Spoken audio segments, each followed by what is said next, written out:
Hello, everybody, and welcome back to another edition of Agree to Disagree. I'm your host, Jack Casello. With me, as always, Aidan Chard, Noah Schwartz, and Dean Gutic. We got a great show lined up today. We're going to talk some hockey, some basketball, and some football. But before we get started, make sure to hit that like button and subscribe. Also follow us on Instagram, Facebook, Twitter, and check us out on Spotify. Gentlemen, how are we today? Absolutely fantastic. Has not been the best week for me. Yeah, it could be good. It's good for some. Dean, I know, is especially happy after last night. The Islanders advancing to the conference finals, so I'm sure he's in a very good mood. All right, let's get right into it. Let's start with football. So obviously this week, a monstrous trade occurred in the NFL.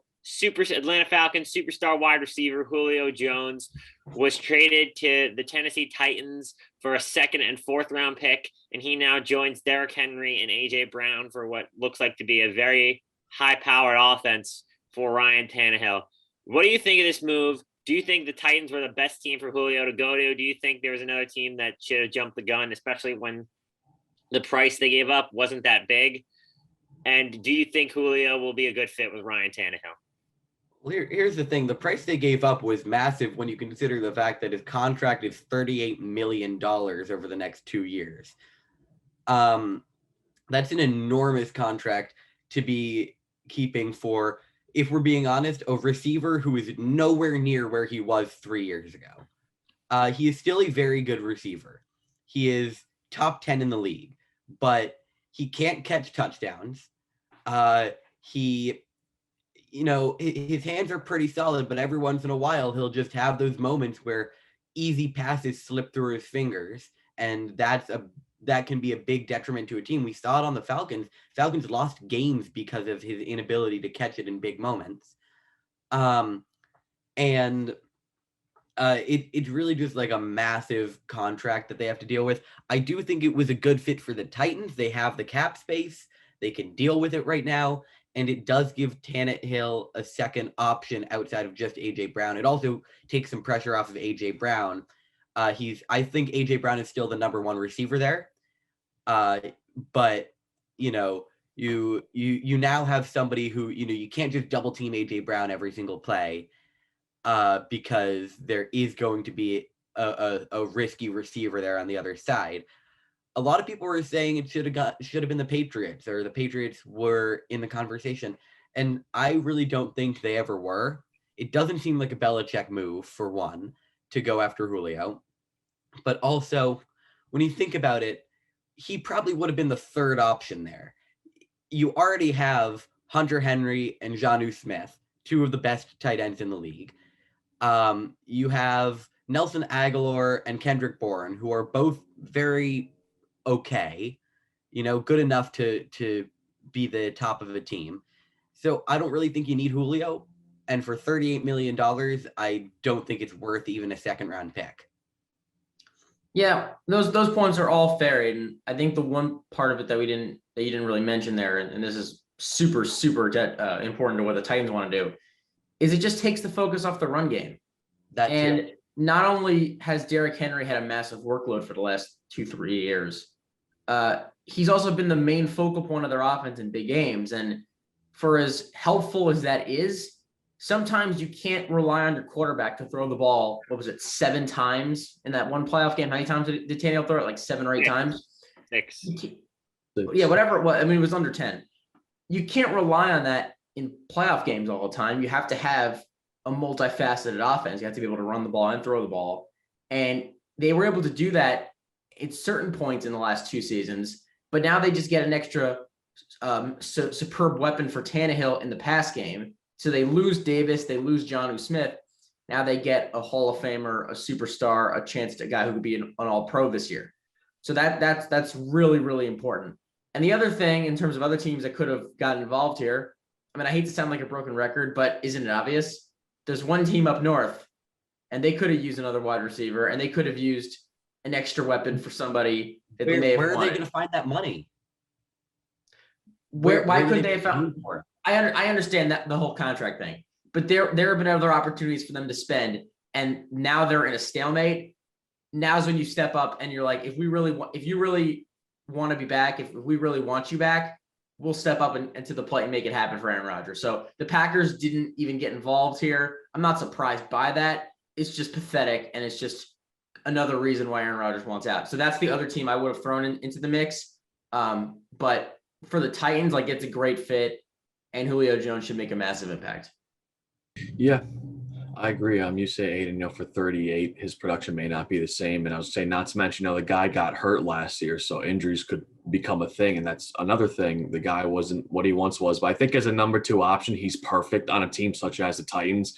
You have, Tannehill's a great quarterback, but you also got, A.J. Brown as the number 1. And, I always feel like the Titans needed a pure number 2. I mean, Davis is a solid receiver, but I didn't think he was, good enough. And I think Julio Jones will do better. But, listen, for the Titans, this is huge because now you take a potential leap over teams like I think the Ravens and the Colts, So this is huge for the Titans. And I thought, personally, the Colts were going to have this division in their hands. So for me, this is a move that kind of gets them back into the AFC South conversation. But it launches them to probably the top of the wild card. At the very least, if they're going to be competing with the Colts for the division, they're the best wild card team right now. I agree. Well, I mean, Cleveland, Baltimore, whoever wins the North. All right, maybe Yeah. maybe Baltimore. I think Cleveland's the better team there. I would say Baltimore is the one that's going to be fighting for the division. Okay, so either way, they're going to be a playoff caliber team. I mean, that's pretty obvious. If they miss the playoffs, there's an issue there. Right. I'm also happy they got Julio. Well, even though, as a Bills fan, even though we don't need a receiver, I kind of wanted him. I'll tell you why. Like you said, they kind of rely too much on their run game. Like last year, you look at the Ravens game, for example, in playoffs, when Derrick Henry's not going, the rest of the team is not going. And, you said Tannehill threw a ball under 10 times. And, the only team to do it and get away with it was the Niners. But the 49ers had a great defense to help, pretty much take pressure off of Jimmy G's shoulders. So there's also that. But I think for Tennessee, Julio's going to be a great fit for that team. I think he's going to be a great number 2.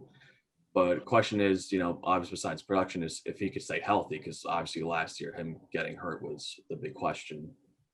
Well, but Julio being there, not only is there a question about Julio being healthy, Dean, but I mean, at least maybe there's a better chance of Henry staying healthy. And I know it doesn't really factor in all that much, but 378 carries last year in the regular season, 303 carries the year before in the regular season. That doesn't even include playoff games.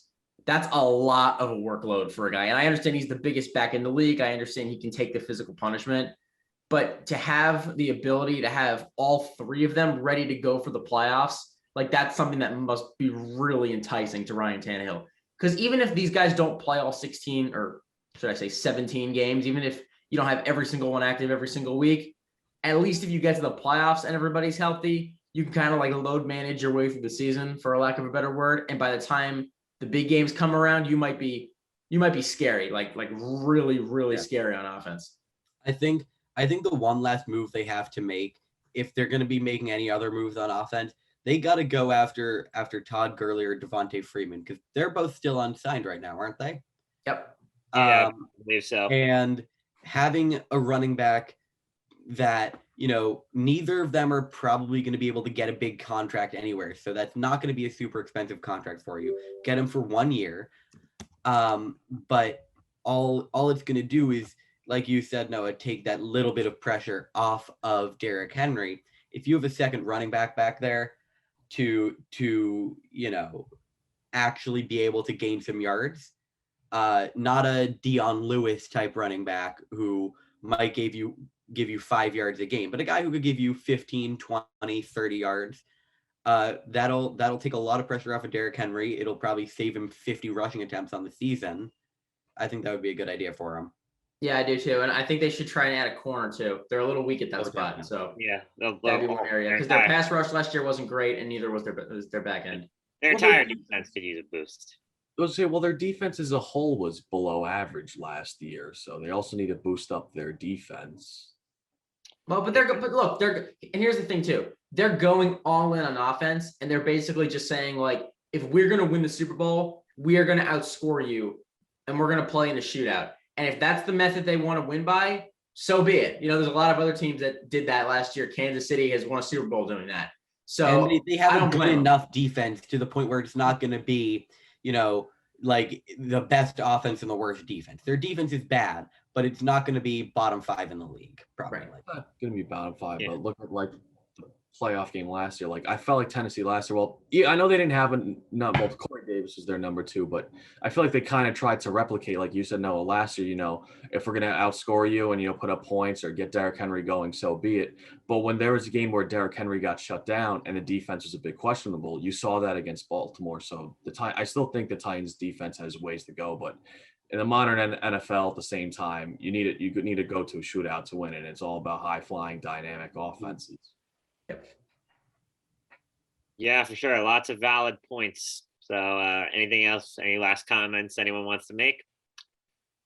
All right, let's switch over to hockey. Last night in the second round, Dean's New York Islanders defeated the Boston Bruins and advanced to the Eastern Conference Finals for the second consecutive year. And they will have a rematch against the Lightning to try and go to the Stanley Cup Finals.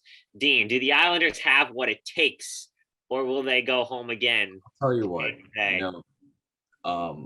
first of all, GG Aidan. I mean, I know it's a tough out for you guys, but hey, Yeah. Kings of the East once again. They're going to play the Lightning, who was my pick before the season. Tampa Bay is a really good team. They're a really fast team. Tampa Bay scares me because Tampa Bay is a team that can play fast. They could play slow and win. They have a great team. They're well-rounded. They're well coached. So Tampa Bay is the one team where it's like this is going to be scary. Last year, I feel like the Islanders weren't as balanced of a team, but now with Paul Mary, who's been living up to the trade. Zajac. Paul Mary killed us. Huh? Paul Mary killed us. He was great last night. He was such a good. He had such a good series. Yeah. Padjo played good too. A lot of these Islander players have woken up, especially the guys they got from the trade deadline. So I feel like this year they're more well balanced. The power play of the last series was solid. The defense has been great, but the goaltending and the coaching, especially coaching, because Barry Trotz has taken this Islander team to a place they've never been.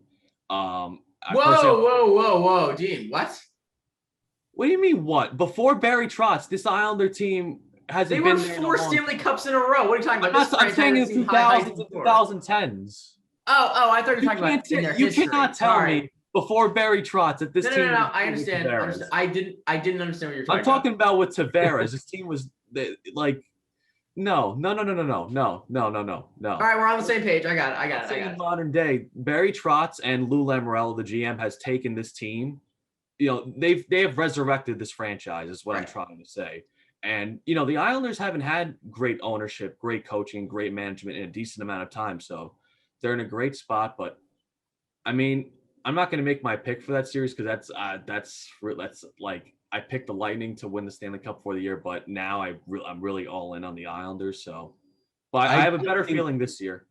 I definitely think the Islanders have a chance. I think the best way of, I definitely don't watch hockey that much, but I watched every single game of that series. Varlamov was absolutely incredible. Outside of Game 5, he just shut down the Bruins.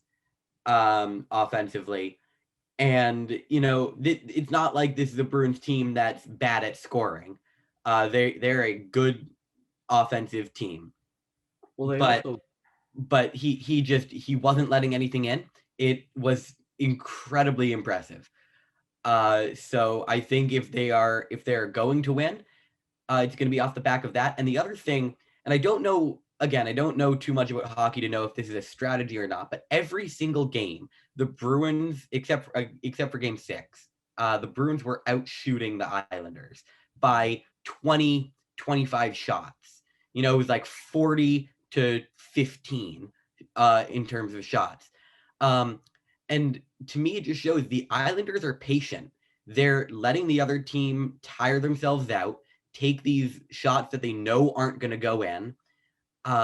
and they're waiting for their moment to strike. They're not just going to shoot.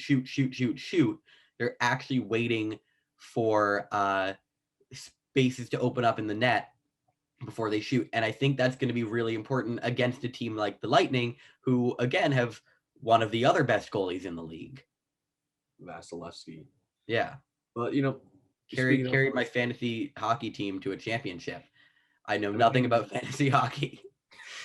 I mean, listen, you also got, on the Islanders, besides Varlamov against the Penguins, Sorokin, the rookie himself, had a great series. So, this is an Islander team that also has two great goalies. But like I said, I think this, besides the players, this falls a lot on the Islanders coach, Barry Trotz, who, took the Capitals to a Stanley Cup and now back-to-back appearances, ever since Tavares left, and I'm not going to make a jab at it. I'm just saying ever since he left, the Islanders have gone further than him. But this is since they hired Barry Trotz. So this is much credit to the coach of the New York Islanders. In my opinion, a little biased, but the best coach in the NHL. He probably is, or right there. One other thing that I would say just for this series, Dean, is that the Islanders, they're trying to play spoiler a little bit and I think you can bring that motivation into a series. This team is a dynasty if they win the Stanley Cup. That's three cups, right, in the span of a bunch of years, handful of years. So the Lightning have been the best team in hockey for a handful of years, a number of years running now. The Islanders can sort of like stick a little knife into that and say, no, you're not a dynasty. This is our chance. And I think that's something that you can really use to motivate you going into a big series like this. Obviously, you lost last year. They went on to win the cup. They won another cup before that. This is a really great chance for the Islanders to show everybody nationally that we're here, They didn't win before that. Yeah, they have two. In 06, yeah. But right, so yeah, but in the last handful of years, they have two cups. Right. And this is a chance for the Islanders to really stick, a little knife and say, like, this is our time.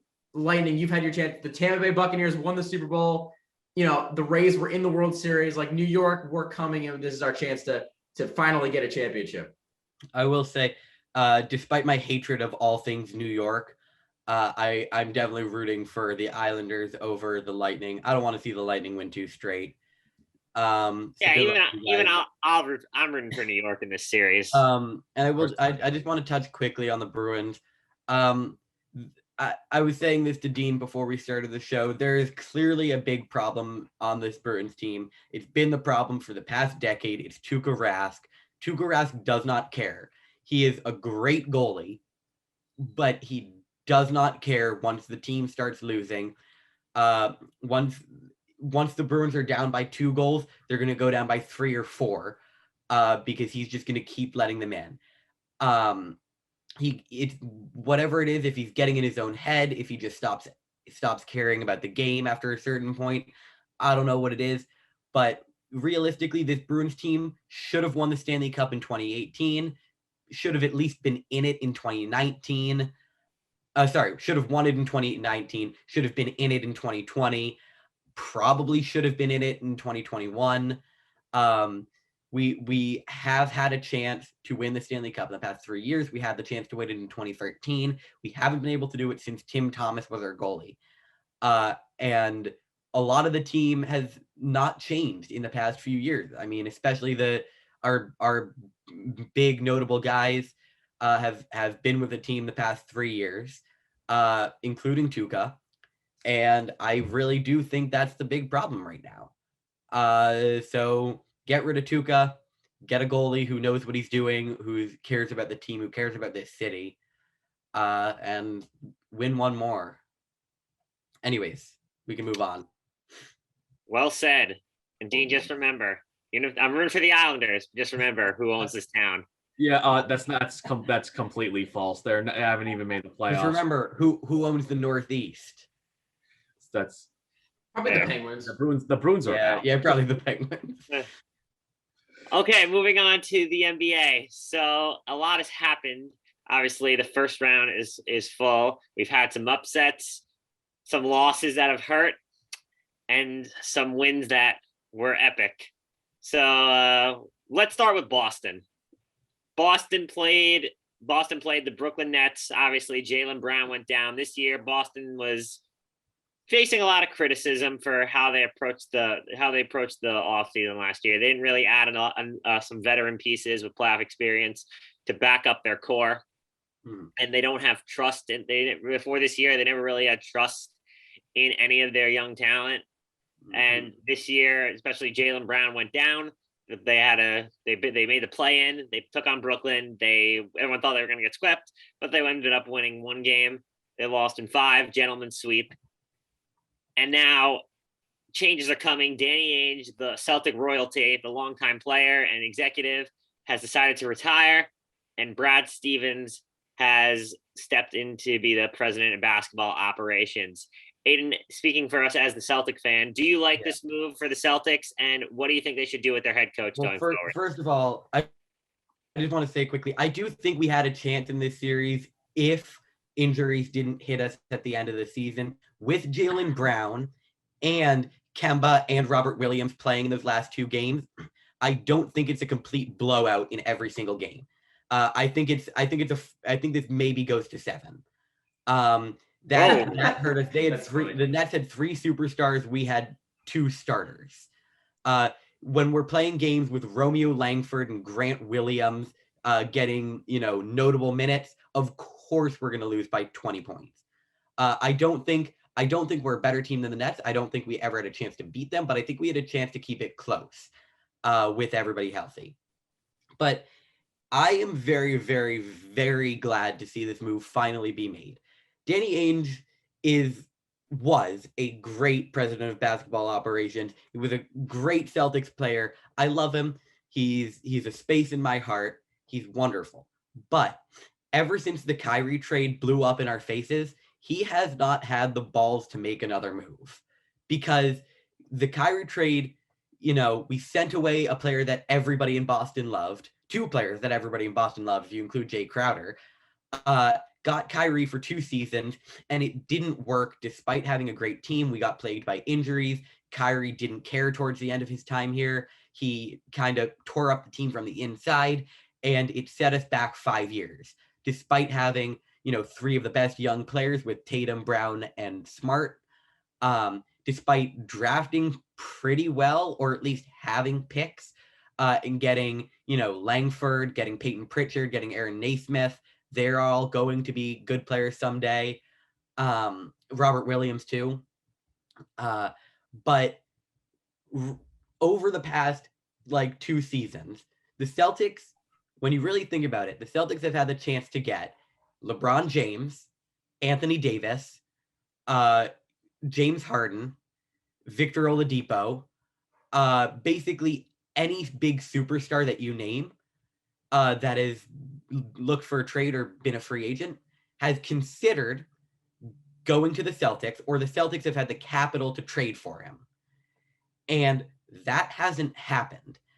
And the reason isn't because we don't have anything to offer. The reason is because our president was too afraid that giving up our young talent was going to blow up in our faces and we'd just get a rental on a guy. But sometimes it's what you have to do. We should have gone after James Harden. We should have gone after Anthony Davis. In this offseason, we have to go after Bradley Beal. I think that's a no-brainer for me. Just send away some of this young talent. They're great. They're amazing to watch. Noah, I think I'm finally on the camp that I think it is time to trade away Marcus Smart. I think he's one of the best defensive players in the league. He's a Boston favorite, but he's not a good enough shooter that it's going to elevate this team. And we do have Jaylen Brown and Jason Tatum, who are both pretty good defensively. Robert Williams is a beast. And I think he's going to be our starter next year. So trading Marcus Smart, we can get something out of that. He can go to a contender. So long story short, I really just hope Brad Stevens has the balls that Danny Ainge didn't to make these moves. And I hope we get a good coach. I don't really know who I want yet as head coach. There have been lists of names that have come out. I don't know enough about basketball to know who I want as my next head coach. I'm just going to cross my fingers that Brad Stevens knows best.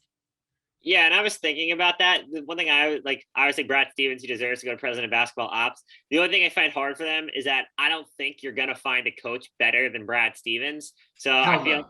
it's just a downgrade no matter how you look at it. I thought maybe for a little bit he'd Yeah. try to be like a Popovich, like you could run the front office and be the coach. I know that's really hard to do, and it takes a lot of hours and takes a lot of time. I understand that he has a life, he has obligations, so I know that's tough. But I just feel like you're taking a downgrade no matter what you do in that situation.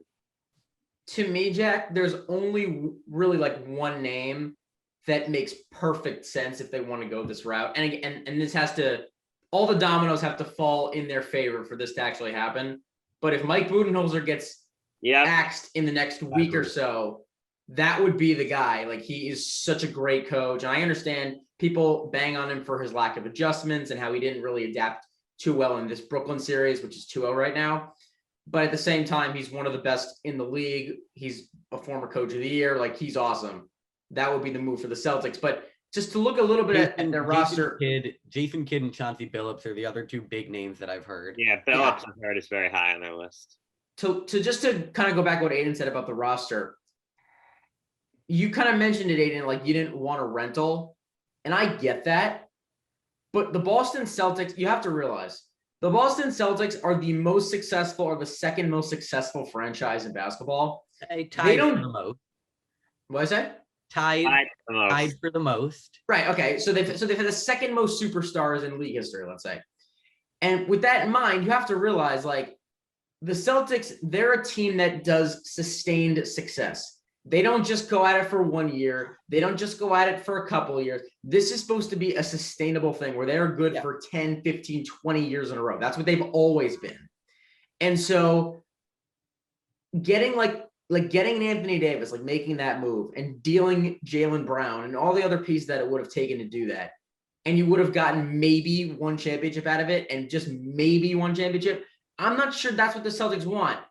And I honestly think that somebody has to really embrace them, open their arms to the city of Boston in a way that Kyrie and Kemba Walker never have, and basically do the Kevin Garnett thing and be like, this is my city and I'm going to run it and I'm going to own it and I'm going to be so beloved here. And in 2021, there's not many superstars that feel that way about Boston. So until somebody really does, I don't know what's changing. I think part of what I meant by that was, like, you know, Kyrie, in a sense, was a rental, but the goal was bring him here for 2 years, win a championship with him, and he'll want to stay. And that's the mentality we have to go in. We're not going to go in with the mentality of, you know, what the Raptors kind of did with Kawhi, say, like, we'll trade everything for him, get him, win a championship, he can go wherever after. It has to be, we win the championship and use that as the bargaining chip to keep this guy. And I think if we do win a championship or we do go really far, I think the city of Boston, if that player is playing well, will embrace him and make him want to stay. Kyrie just never wanted to. Fair. That's fair. Anything you want to add?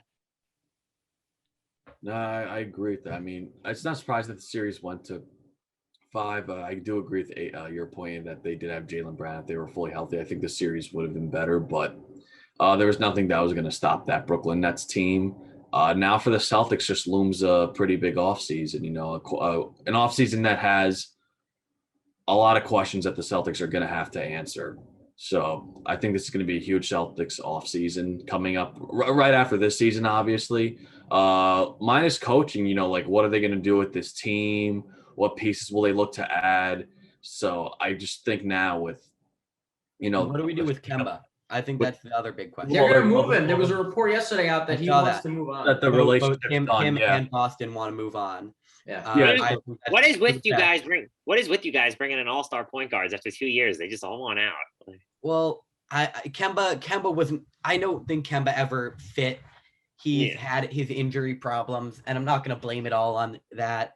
I just don't think he's not the player we need on this team. Similar to Gordon Hayward, great player, not the piece we needed. It's just the worst part, though, is that to move him, to get those to get somebody to take on those last 2 years, you probably have to add a draft pick. So the Celtics have to give up capital now to get rid of Kemba Walker because he's just unusable. Crazy. That's why I think we should go after a guy like maybe Bradley Beal, who has made it vocal that he does not particularly love Washington. Send Kemba, send a draft pick, and send another player, maybe a guy like Marcus Smart or one of our younger players, to fill that extra void. And I think Beal is good enough to bring us to the championship. He's a pure shooter. I think he'd be. He'd be a great fit. But again, you have the worry. He has 1 year left on his contract. Maybe he doesn't want to stay. All right, let's move on to some other teams. Let's move on to another team. All right, let's talk about the Lakers. I know this will be an interesting one. So the Lakers, obviously, they dealt with injuries all year. They thought they were going to be fully healthy for the playoffs, and they won against the Warriors.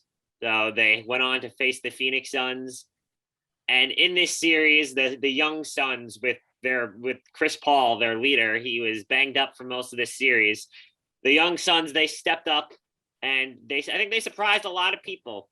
And they shocked the world, and they won the series, and now they're currently up 2-0 against Denver, looking like they could be headed to the conference finals. And obviously the Lakers, they dealt with their injuries. Anthony Davis, he missed he tried to go game 6, couldn't really do it with the groin injury, and he missed, and he struggled in game 5. He got hurt, so he missed that. So Noah, where do you think the Lakers go from here? Because I've been thinking about this. I've talked about this with Dean a little bit. To me, like, they're a good team. Obviously, they have 2 superstars. But the way I see it, like, the league, like, super teams obviously always form. Other teams, they always add pieces.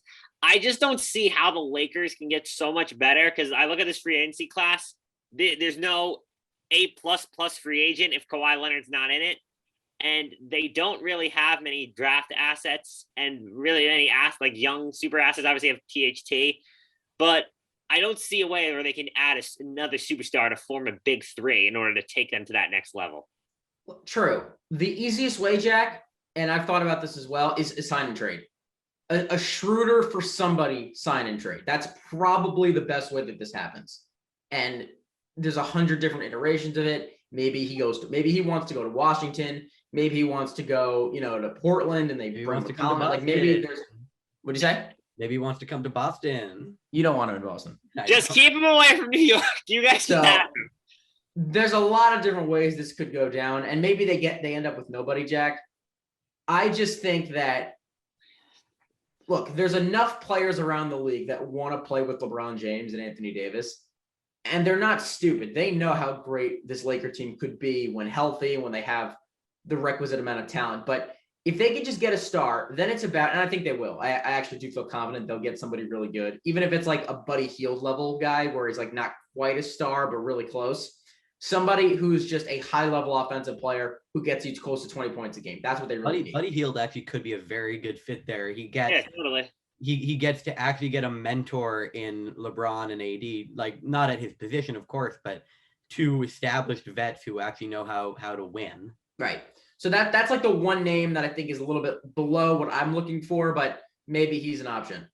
And after they make that move, then it's all about where do you create the line between going too far offense and too far defense. The first year, they were perfect. They had enough offense, they had just enough defense, and it worked when they won the title.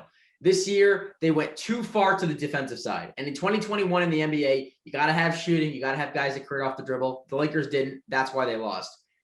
Obviously, the injuries played a part, but the roster was not good enough. Next year, they've got to nail it on the free agency, with the free agency. They obviously have to let Montrezl Harrell walk. They have to let Kuzma go in a trade if that's what needs to happen. The only guys, and I said this to Jack before, the only guys I want back for sure, LeBron, AD, Caruso. They got to re-sign Caruso for sure. KCP, who actually got a Defensive Player of the Year third place vote yesterday, which I was shocked about, and maybe Andre Drummond. If they can bring back Drummond, great. Everybody else, I let walk. THT, I love him. Move on. Schroeder, move on. Wesley Matthews, move on. Like, you don't need these guys anymore. Get shooting, get real shooters, guys who can create off the dribble, guys who will guard on the perimeter, maybe a center, 1 or 2 big centers. And there you go. When you try to build a similar team to what you had when you won the title in the bubble. That's the approach the Lakers have to take, and obviously create a big three that is huge. Because with Brooklyn 2 now, like you can't just win with 2. You have to have 3. We're seeing that in this Milwaukee series because Chris Middleton has struggled. Lakers need a big third guy, and he has to be a real star, or if not, somebody very close to it. I agree. Yep. Even though they had AD hurt, I think that the better team in general won that series, and Devin Booker and even DeAndre Ayton, who They I are thought both was stars. really impressive. They were both absolutely fantastic. Devin Booker is not surprised. Devin Booker's not surprising. Devin Booker does Devin Booker things. I mean, first of all, did you see the shot he made last night for the and one? I mean, when he's making those shots, you know it's going to be a long night for you. But DeAndre Ayton really stood out to me in that series, and so did Cameron Payne. But the Suns are a good team. They're 2 wins away from the Western Conference Finals, and Chris Paul's potential first conference finals. Second. Houston. Yeah. Oh, Houston. Right.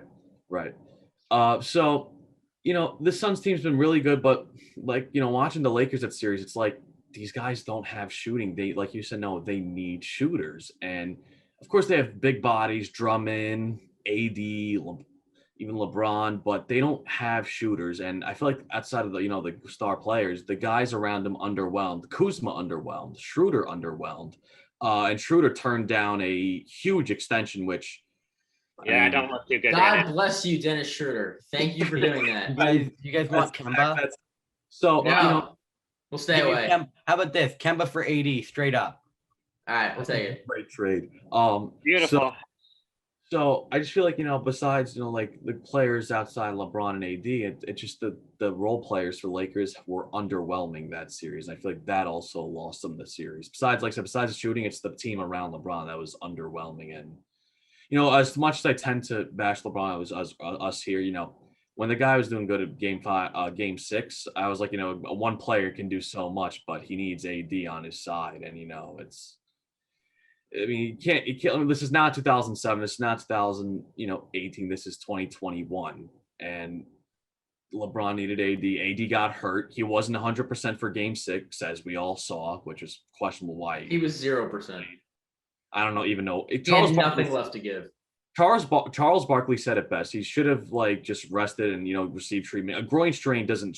I talked about it with the live. Like when I played soccer, in high school, I had that happen to me. That hurts. Obviously, unlike Anthony Davis, I wasn't getting around the clock treatment like Anthony Davis, but it hurts. It's hard to cut. It's hard to run, jump, everything. And it does. And that injury doesn't magically heal within 2 days. So, it's just, that, and just like I said, the guys around LeBron were underwhelming. The Lakers, I mean, it's going to be interesting to see what they do going forward. Yeah. And they were the number 1 defense this year too. And that was something that everyone was all bragging about all year. Number 1 defense. Oh, they're going to be great in the playoffs with the number 1 defense. I don't want them to be the number 1 defense next year. Be the number 6 defense and have a ton more shooting and totally buy in on both ends of the floor and score 115 points per game. That next year would make me much happier than being the number 1 defense and having that distinction when you can't even put 100 points on the board in a playoff game. It was quite honestly pathetic. You saw some of the shots they were missing, and I mean, it was mind-boggling how they were so bad. And so they deserve to lose the series 100%. LeBron James was obviously not healthy. He did not play well enough despite that. This was his worst playoff series in at least a decade. They were not good enough. The roster was not good enough, and that's what happens when you put together a team that doesn't play well together. They lose in the first round. The Clippers learned that lesson a year ago about what happens when you don't have chemistry, and they got what they deserved. They truly did. Fair enough. All right, let's move on to a couple other teams. One team I'm really interested to talk about. I want to hear your guys' opinions on this. I want to talk about Dallas. Dallas, obviously, they were in a good series. They had a 2-0 lead against the Clippers. The Clippers were able to tie it up 2-2. Then Dallas got a big Game 5 victory, and most of the time, the winner in a series tied 2-2, the team that wins Game 5 most of the time goes on to win it. The Clippers went against the grain, and they won Game 6, and they won Game 7. Dallas has an interesting offseason. I think they really have an opportunity to do something special if they could find a way to add another star. But the biggest question for them is, what are they going to do with Kristaps Porzingis? Me and Dean were talking about this the other day. Obviously, I have no love for Porzingis. I'll never forgive him for what he did to me. But Giving you Emmanuel quickly? what? You never forgive him for giving you Emmanuel quickly? No, that was Marcus Morris that gave me. Oh, I'm sorry. Yes, you're right. Never mind. You're right. Never mind. So I appreciate that. Thank you, Dean. Anyway, No problem. But Kristaps Porzingis right now, he's just not doing what everyone thought he was going to be doing. Your boy, Noah, Shannon Sharp, says it best. The guy is 7'3" and has a wingspan of 7'6". Why is he playing like he's 6'3"? And he doesn't get on the block. He doesn't get in the post and take advantage of his size. All he does is stands on the outside and shoots corner threes. Well, he has no post moves. Like, what do you expect him to do? Yeah, no, but he needs to get better, work, get harder. And I'm honestly curious because I feel like the Mavs, I think he's upset with Luka because how he's being treated. And I feel like probably Mark Cuban is not happy with the results. Do you see Porzingis being traded this offseason? No. Kristaps Porzingis will not be traded this offseason. Kristaps Porzingis will be back with the Mavericks next year. I think he'll be the number 3 next year. That's most likely, what happens if they get another guy in there. I think they should do. I agree. Yeah, and I think they're going to re-sign Tim Hardaway, or at least try really hard at that. Maybe they give another run with Brunson potentially. I think the Mavericks do very little to their role players, but they add another star, and in doing so, they become a top 4 seed in the Western Conference next year. I'm going to put it down right now. If they get another star, they will be a top 4 seed. They will also have the MVP because Luka Doncic will win next year's MVP award. I'm telling you right now. And this team will be just downright scary. This roster, and Dean, you would know, you saw it for 7 games. They are limited. There is very little that these guys do outside of shoot on a catch and shoot pass from Luka. I mean, Luka was literally doing everything. In that game 5 win, you want to hear a stat? Yeah. He contributed 31 of the 37 field goals they made. Passing, assisting, and scoring. 31 of 37. What do you say? This was game 5, right? Game 5. Yep. Luka had to do almost everything. He had a 46-point game 7. He was great in almost every game of the series, and it still wasn't enough. If they get another guy in there who can average 22, 23 points a game, they will be just phenomenal. Because Finney-Smith is awesome in his role. Hardaway is great in his role. You see with Porzingis, at times he can really thrive in what he does. Maxi Kleba, they have the role players. They just need a number 2 guy to inject some life into that offense because they don't have anybody else besides Luka that really even dribbles. So if they get somebody else he can pass, he can shoot, he can score, defend a little bit as well, Dallas will be awesome. They are this close. They are really, really close. They should be all over Bradley Beal. Yep. That is what I would say. They should be all in on Bradley Beal. I mean, and looking at game 7, and I'm glad you say, no, 31 and out of 37. He had 46 and 14 and still lost game 7. That's just the crime on its own to have 46 and 14 and still lose. But you had Tim Hardaway. Wasn't even close. And that's another thing. Well, Tim Hardaway wasn't 100% in game 7. You saw after when he went back to the locker room, he couldn't move the same. But Tim Hardaway was solid that series. But there were games, game 1 and game 2, he looked great. And in game 3 and game 4, he went cold. So you could argue that Tim Hardaway was streaky. Josh Richardson was nowhere to be found. No, he was gross. Seth Curry, they definitely lost that trade with Seth Curry. Boban, the most lovable player in the NBA, played pretty good. But outside of Luka, there's really no options. And, we all say, how did the Clippers go to game 7? Well, they let it go to game 7, even though Ty Lue made the adjustments after game 2. But you could see how limited they are. And Porzingis, Shannon Sharp, I think, also said this. Porzingis is 7'3", but he plays like he's 6'2". Yeah. And, I agree with that point. And for the money he's making and just the way, besides him being injury prone, besides him just the way he performed in the playoffs, I believe he's also holding back this Mavericks team. Luka needs to be surrounded with a better supporting cast. And I know this will be probably irrelevant to this topic. I know the Trey Luka draft night trade. If you put Luka in Atlanta right now, he would be having a much better time right now than in Dallas. God. That would be scary. They would be winning the final. That would be amazing for him. Yeah.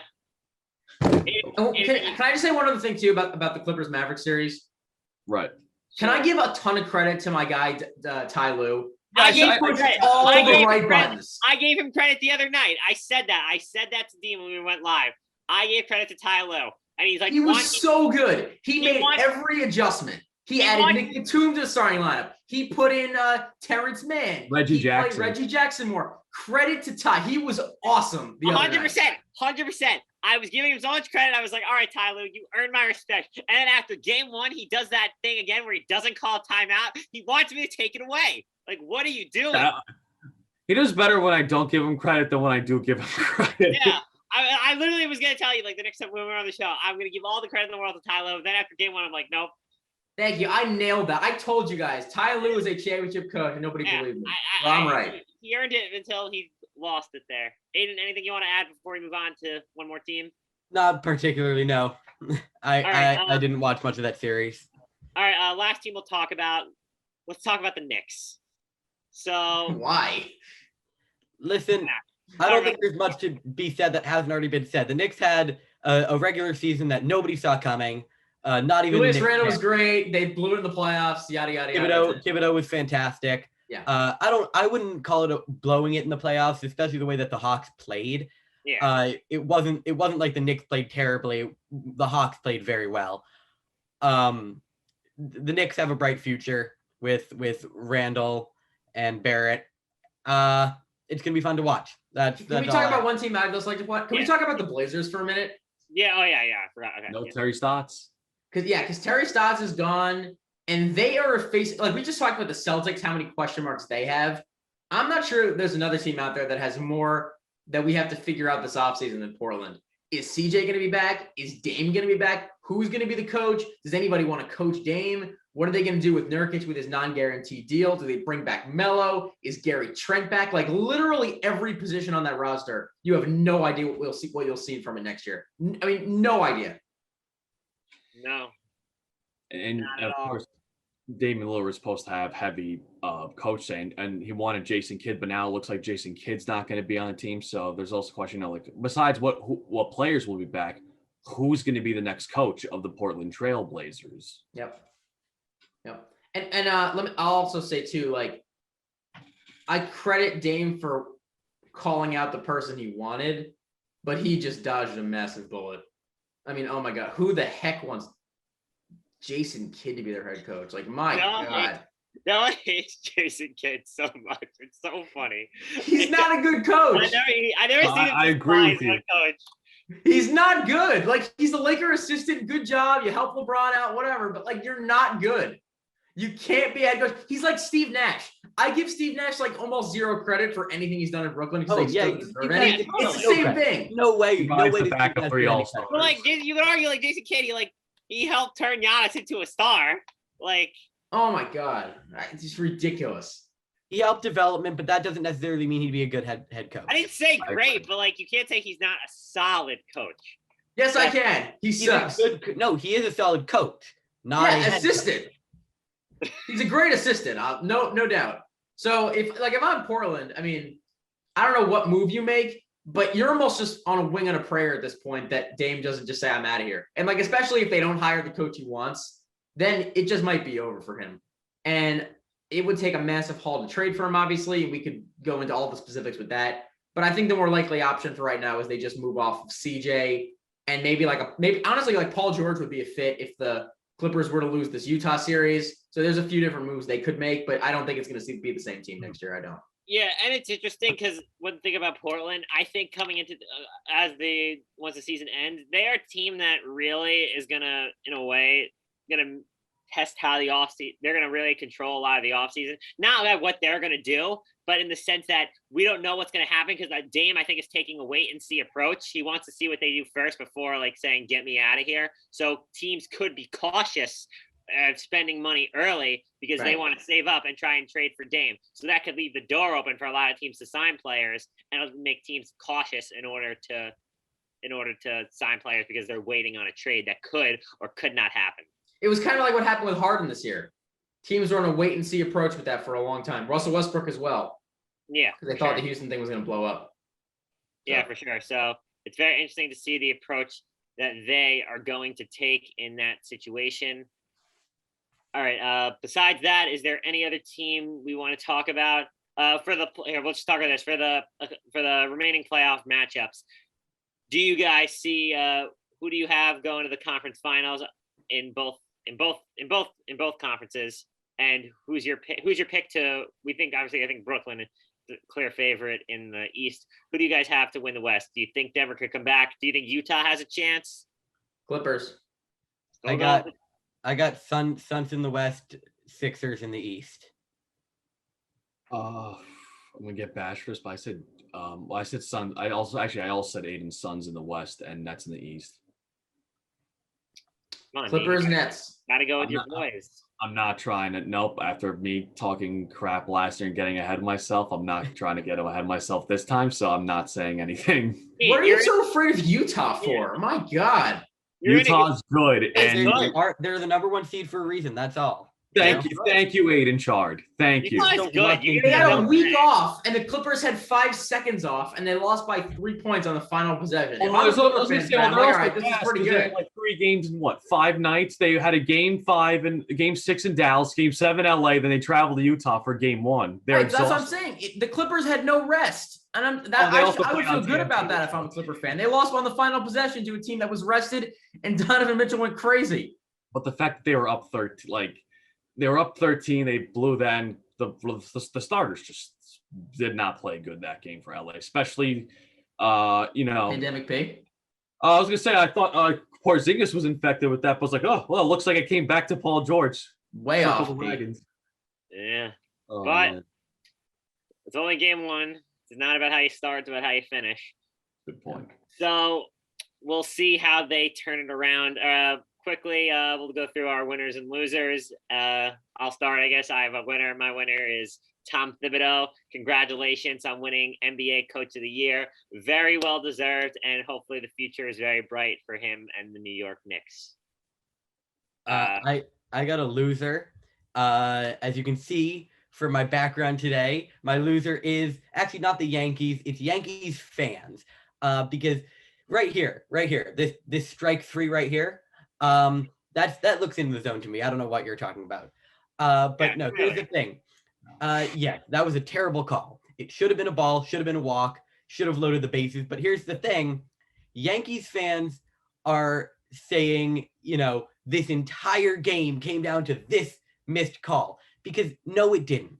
First of all, up to this point, they left 9 players on base. They hit into 3 double plays in the game.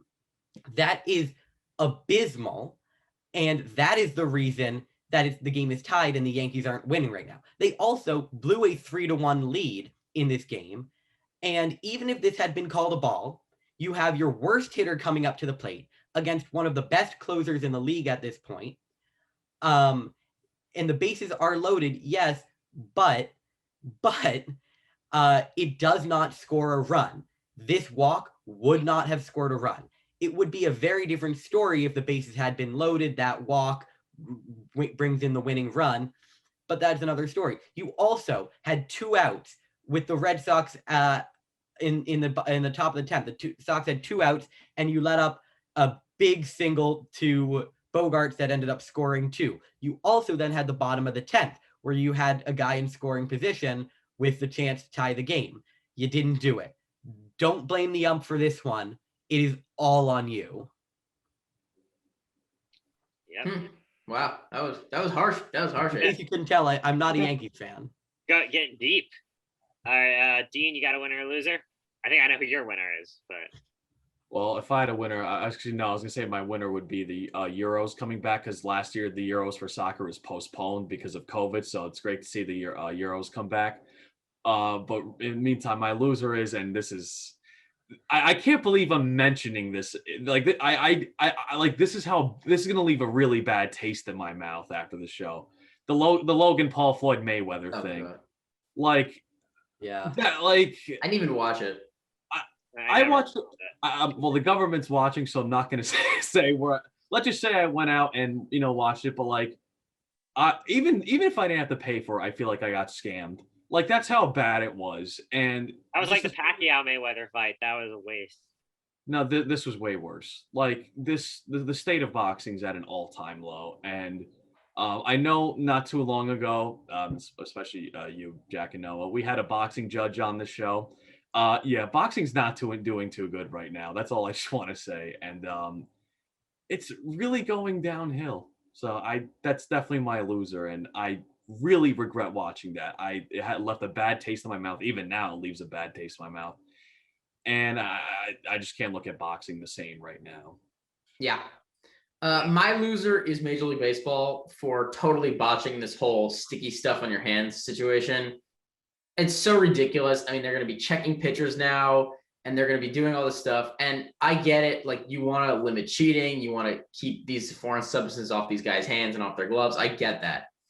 But if you wanted to enforce a rule, why didn't you enforce it for the last 5-6 years when you actually had to? And now when baseball is at an all-time low with offense and nobody can get a hit, now you're going to start enforcing spin rate and trying to limit breaking pitches and all this stuff. It makes no sense. It's a total joke.